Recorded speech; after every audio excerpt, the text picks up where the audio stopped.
Welcome to the Health Headliner podcast by Tudu Digital. Our content is informational only and not medical advice. Please consult your provider. Now, let's dive into today's headlines. We often think of chicken as, the healthy choice, right? The go-to protein. Yeah, it's definitely got that reputation. But here's something surprising.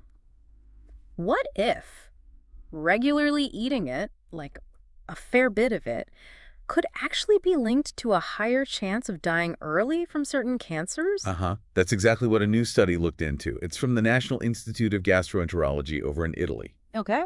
And they investigated specifically this connection between how much poultry people eat and their risk of early death, particularly from cancers in the digestive system. Right, the digestive system. Okay, let's unpack this then. Yeah. So this deep dive, we're going to try and understand what this research actually found. We've looked at a health news article about it.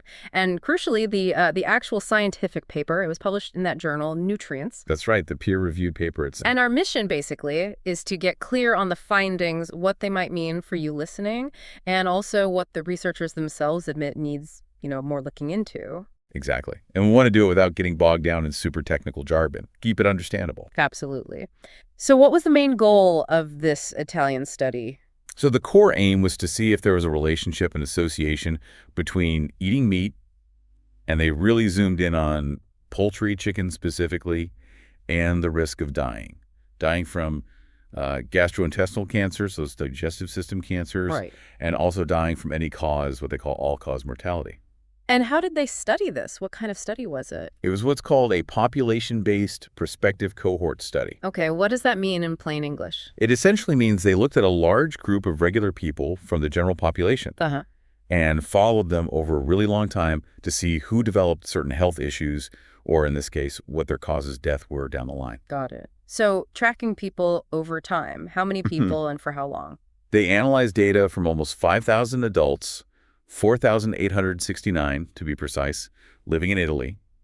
And the follow-up was extensive, spanning about 20 years, from around 2005 up until 2024. 20 years is a long time for this kind of study. It really is. It allows you to see potential long-term effects.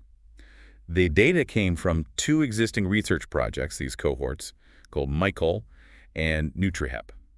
And how did they know what these people were eating? They use a very detailed questionnaire. It's called the EPIC Food Frequency Questionnaire. Basically, it asks people to report how often they ate various foods and drinks over a period. And you said they focused particularly on meat, especially chicken. Yes, exactly. They calculated the weekly meat consumption for everyone. Yeah. And for poultry, they divided people into 4 groups based on how much they ate per week. What were those groups? Okay, so group 1 was less than 100 grams a week. That's maybe like 1 small chicken breast or less. Right. Group 2 was 100 to 200 grams. Group 3, 201 to 300 grams. And the highest group, group 4, ate more than 300 grams per week. That's maybe 3 or more decent-sized portions. Okay, so they had these consumption levels. Then what? How did they link that to health outcomes? They used statistical methods, things like Cox proportional hazard regression and competing risk models. Sounds complicated, but it's basically a way to compare the risk of death between those different consumption groups while trying to account for other factors. And they confirmed the deaths. Yes, they verified who had passed away and the cause of death using official regional databases and death certificates using standardized codes, the ICD-10 codes, for causes of death. Very thorough. Right, the moment of truth then. After all that careful tracking and analysis, what were the key findings? What did they actually discover? Okay, yeah, this is where it gets really interesting and maybe a bit concerning. The headline finding was that people in that highest consumption group eating more than 300 grams of poultry per week, they had a 27% higher risk of dying from any cause during the study period compared to the lowest group, the ones eating less than 100 grams. 27% higher risk of death overall. Wow. Yeah, but it gets more specific. When they look just at deaths from those gastrointestinal or digestive system cancers, the risk for that high consumption group was significantly elevated.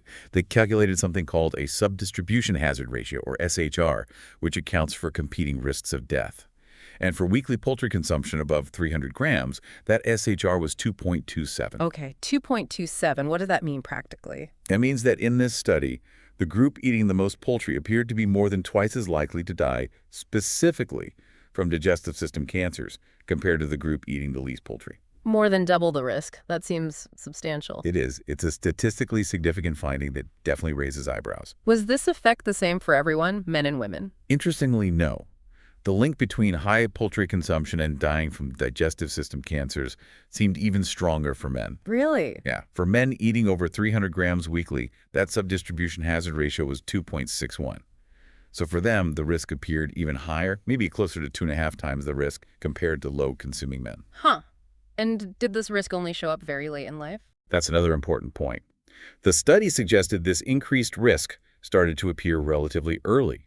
For the whole group, the impact seemed noticeable around age 65. Okay. And for men, it potentially appeared even earlier, maybe around age 60. So it's not just something confined to the very elderly. Exactly. They even put some probabilities on it. They calculated that at age 83, which was the average age of death in that region, Right. the chance of dying from one of these digestive system cancers was about 6% for someone in that highest poultry group versus only 3% for someone in the lowest group. So double the probability at that age. Precisely. And for men specifically, at age 83, the gap was wider. An 8% probability for the high consumers versus 3% for the low consumers. 8% versus 3% for men. Yeah. And overall, there was a trend. It wasn't just the highest group. The risk seemed to sort of creep up as poultry consumption increased across the groups. This really does challenge that common idea, doesn't it? That chicken is just inherently healthier than, say, red meat across the board. It absolutely does. It suggests we need a more nuanced view. So what are the big implications here? What should we take away from this for ourselves? Well, I think the main implication is that regularly eating large amounts of poultry might carry risks we haven't fully appreciated, especially regarding early death from these specific cancers. It really highlights how important our overall dietary patterns are, and that maybe even foods we think of as safe or healthy can have complex effects over the long term. It makes you think twice about having chicken multiple times a week, maybe every day for some people. It does, and the researchers themselves actually suggested, based on these findings, that maybe moderation is key. Moderation. Yeah, perhaps considering reducing high intakes and making sure to include other protein sources like fish for variety. Okay, but like any study, it probably wasn't perfect, right? Did the researchers talk about limitations? Things that might affect how we interpret the results? Oh, absolutely, and that's crucial for context. They were very clear about several limitations. Well, a big one is they couldn't tell if the risk came directly from the chicken meat itself or if it was related to how people cooked it. Ah, like frying versus grilling. Exactly. People eating lots of chicken might also be more likely to eat it fried or maybe breaded or using certain seasonings or marinades, and those factors could play a role. The study didn't disentangle that. Okay, that makes sense. What else? They also didn't measure physical activity levels. Right, and that's a huge factor in overall health and cancer risk. A huge factor, yes. So that's a potential confounding variable they couldn't account for. Another thing was processed poultry. You mean like deli meats or chicken nuggets? Yeah, things like cold cuts, sausages, or heavily processed fast food chicken. They didn't have specific data to separate that from, say, a plain roasted chicken breast. And processing can introduce other compounds. Good point. Anything else? And finally, like many nutrition studies, the dietary information was self-reported. People filled out questionnaires about what they remembered eating. And memory can be tricky, or people might not report perfectly accurately. Exactly. There's always a potential for some bias or inaccuracy with self-reported data, although they used validated questionnaires to minimize that as much as possible. So, taking those limitations into account, what did the researchers, the experts who did the study, conclude? What's their take?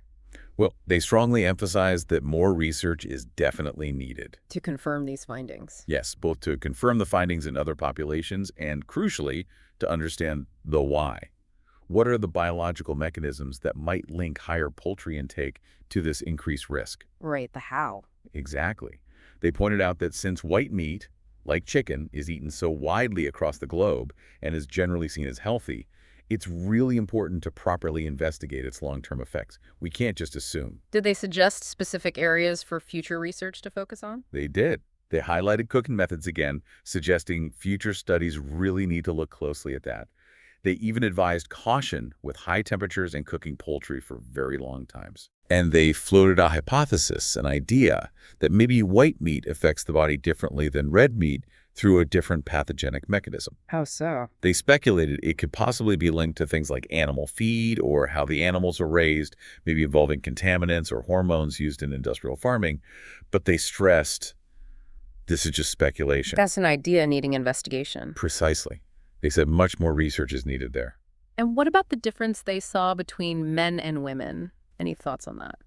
Yeah, they noted that sex-based difference, with men seeming to have a higher risk linked to poultry for these cancers. They suggested that maybe sex hormones could be involved, influencing how our bodies process compounds in the meat or affecting disease pathways. But again, they were clear. This needs specific investigation. We need more research focused on understanding these potential differences between males and females. Wow, okay. This gives us a lot to chew on, so to speak. It certainly does. So after diving into all this, what's the main thing you, our listeners, should maybe take away or think about? I think the big takeaway is really about reflection.